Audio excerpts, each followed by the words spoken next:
wabarakatuh. Kita ketemu lagi di YouTube channel Kelas Ekonomi. Nah, di sini kita akan membahas tentang mikroekonomi dalam bab elastisitas. Jika kemarin kita sudah membahas elastisitas permintaan, maka pada minggu ini kita akan membahas elastisitas penawaran. Nah, jika kalian sendiri sudah memahami tentang elastisitas permintaan, maka kalian akan dengan mudah memahami elastisitas penawaran. Karena elastisitas penawaran ini akan sama halnya dengan elastisitas permintaan.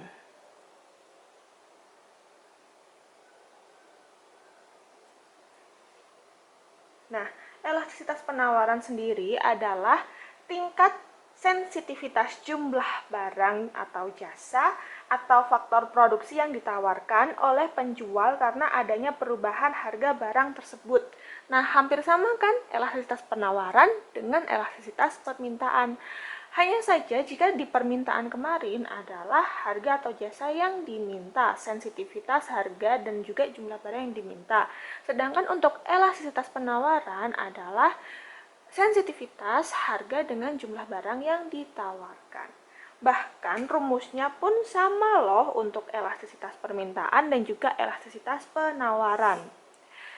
Yaitu adalah sama dengan delta Q per delta P dikali P per Q. Yaitu adalah elastisitas penawaran. Nah, sama halnya dengan elastisitas permintaan kemarin, jika kita menghitung koefisien elastisitas penawaran dengan menggunakan ini, maka jika terjadi dua kasus dengan angka yang sama, hasil dari koefisien elastisitas ini akan menjadi tidak sama. Maka oleh karena itu, kita juga di elastisitas penawaran mengetahui yang namanya rumus nilai titik tengah.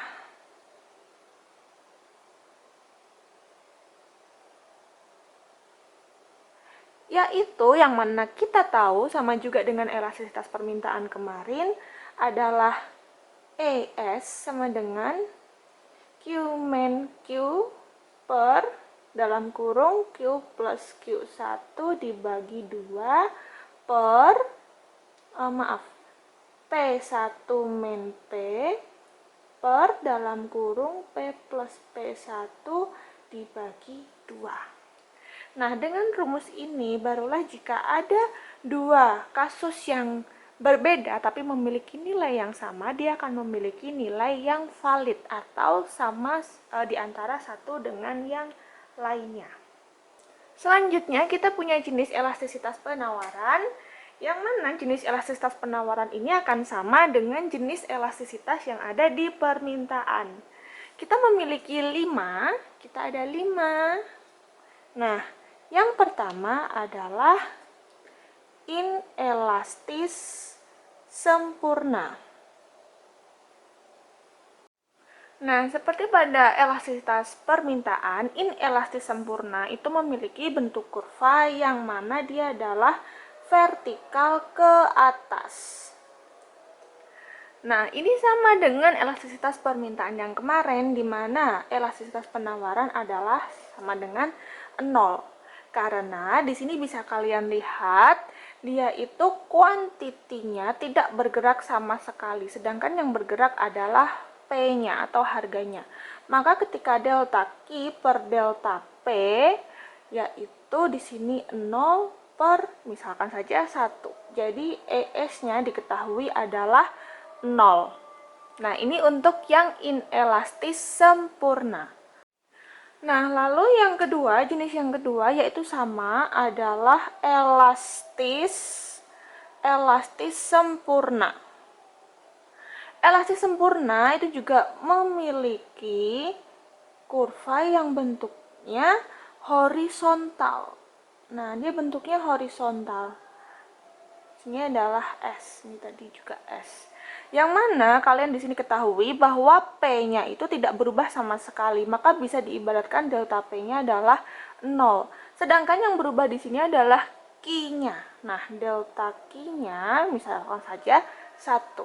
maka delta Q per delta P sama dengan 1/0. Kita mendapatkan elastis sempurna adalah ketika ES sama dengan tidak terdefinisikan. Yang ketiga, kita juga punya elastis uniter.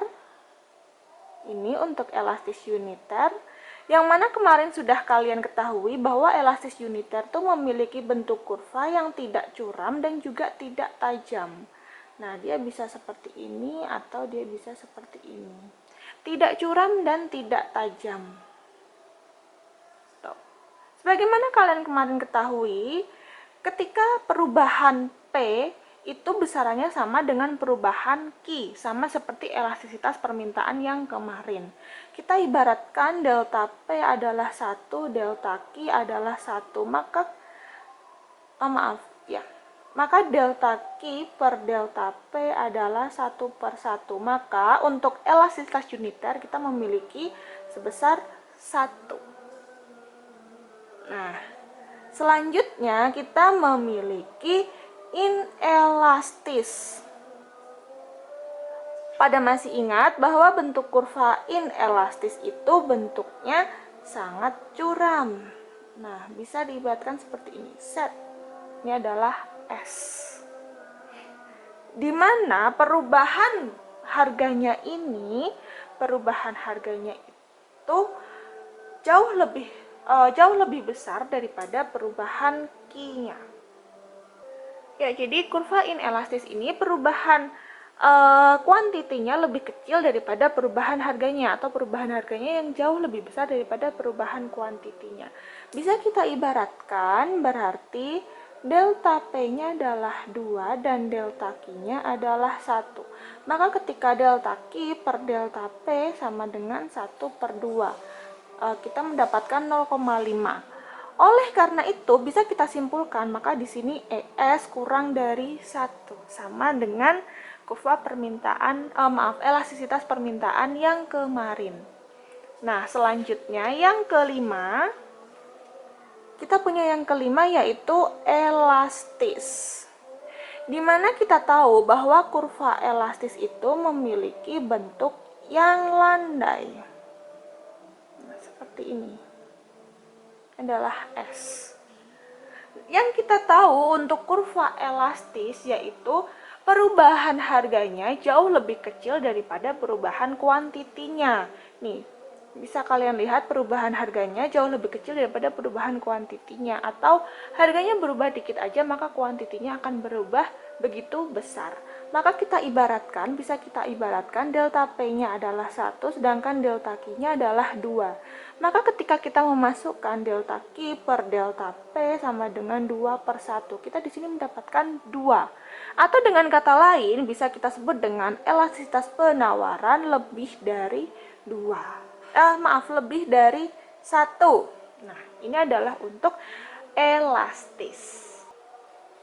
Selanjutnya kita juga akan mempelajari faktor penentu elastisitas penawaran. Yang pertama, kita memiliki sifat perubahan biaya produksi.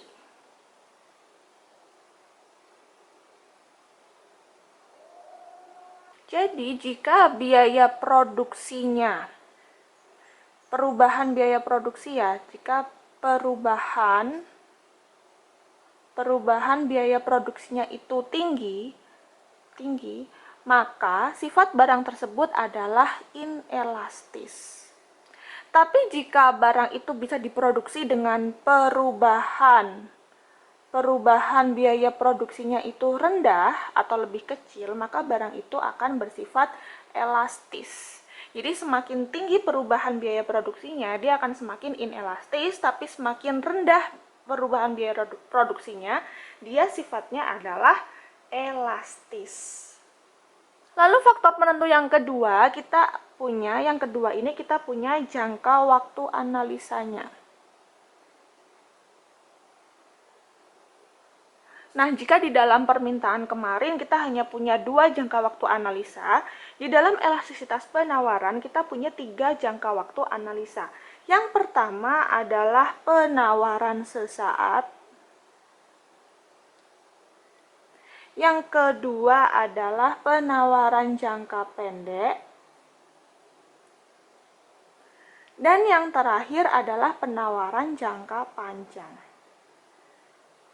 Nah, di dalam penawaran sesaat ini, produsen atau perusahaan itu tidak bisa menambah jumlah penawarannya pada hari tertentu, tidak peduli berapa harga barang dan atau jasa yang ditawarkan, produsen tidak mampu mengubah outputnya. Ini untuk penawaran sesaat. Maka di sini tidak bisa dianalisa apakah dia elastis atau inelastis, karena produsen tidak mampu untuk menambah outputnya. Sedangkan untuk penawaran jangka pendek ini bisa disebut bahwa barang tersebut inelastis. Tuh, jadi bisa disebut dengan inelastis. Semakin dia dianalisa dalam jangka panjang, dia akan semakin elastis. Karena bila di sini itu perusahaan tuh bisa menambah outputnya, tapi penambahannya itu tidak sebanyak dalam jangka panjang. Karena ketika di jangka panjang itu baik mesin, tenaga kerja, dan faktor produksi lainnya, faktor produksi itu bisa diubah atau malah sudah berubah. Sedangkan di dalam jangka pendek, faktor produksi ini belum tentu dia itu bisa diubah. Nah, itu semua adalah materi untuk elastisitas penawaran. Terima kasih sudah datang di YouTube channel Kelas Ekonomi dan terima kasih sudah menonton video ini. Kita akan kembali di YouTube channel ini dengan materi mikroekonomi yang lainnya. Jangan lupa like, subscribe, dan juga komen untuk Kelas Ekonomi. Terima kasih. Bye-bye.